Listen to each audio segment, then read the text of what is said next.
Thank you, Madam President. I didn't realize that the senator put in a quorum call. I just want to thank him for his statement and diligence in trying to continue to focus on the need for financial regulation. And I agree that there were many things that were done in the process in 2008 of picking winners and losers that probably shouldn't have been done that way. And so I thank him for his comments on that. And yes, Congress needs to play a larger oversight role. And one thing that we need to do now is to make sure that we are moving forward on the small business package that is in front of us. We had an important vote last week to make sure that we are increasing access to capital to small businesses by helping them recapitalize. And I'm already receiving calls from small businesses and organizations in my state.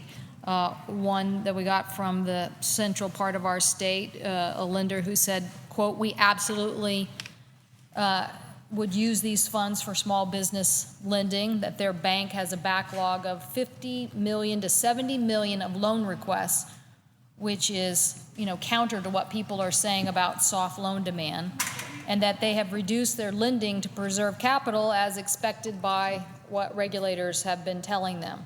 So this legislation would give them capital to significantly increase their lending. So that's what we're hearing from financial institutions, that this is a critical piece of legislation to move small business lending. Another component of the bill is provisions that enhance the loan guarantee program, the 7A and the 504 lending program, the Recovery Act and subsequent extensions providing funding authority to reduce loan fees from borrowers and to increase the 7A guarantees. So just this morning, another constituent of mine called saying that he had made some hires in January and was trying to continue to grow his business, but wasn't able to get access to capital. And so he certainly wants to see this program and its enhancements. These enhancements to the SBA program expired at the end of May. So this is so timely that we move ahead. In June, the approved loans from the SBA, so the SBA's work, fell 2/3 from $1.9 billion down to just $647 million in June. So that's a drop of $1.2 billion in loans to small business. It was the worst month for SBA lending in a number of years. So that's where we are. We have banks calling in saying they need access to capital. We have a program that can help. We have an SBA program that has fallen off and needs to be implemented. So we need to pass this small business legislation. The longer we delay, the longer constituents all across the country and small businesses will be starved for capital that they need to grow jobs. Now, I just want to give an example, because in my state we have over 140,000 small businesses that have employees, that is in addition to the owners.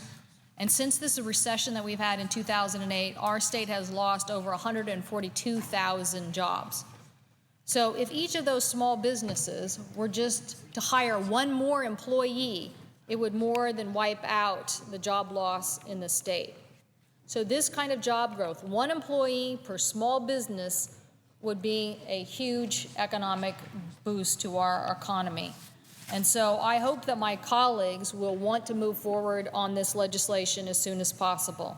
There are 27,000 small businesses in America, and small businesses were the hardest hit by the recession.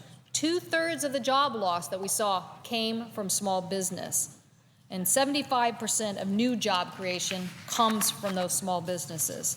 So this bill, besides the SBA program and the Small Business Access to Capital program, includes depreciation rate for capital. Another thing that many people say, the depreciation will help make an investment in small business equipment and manufacturing and help us restore jobs. So we know what our opportunities are.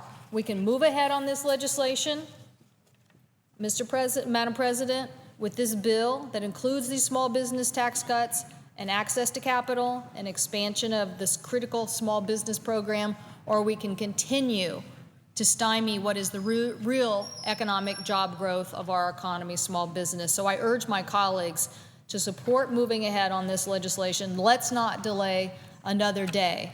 Wall Street certainly got its due.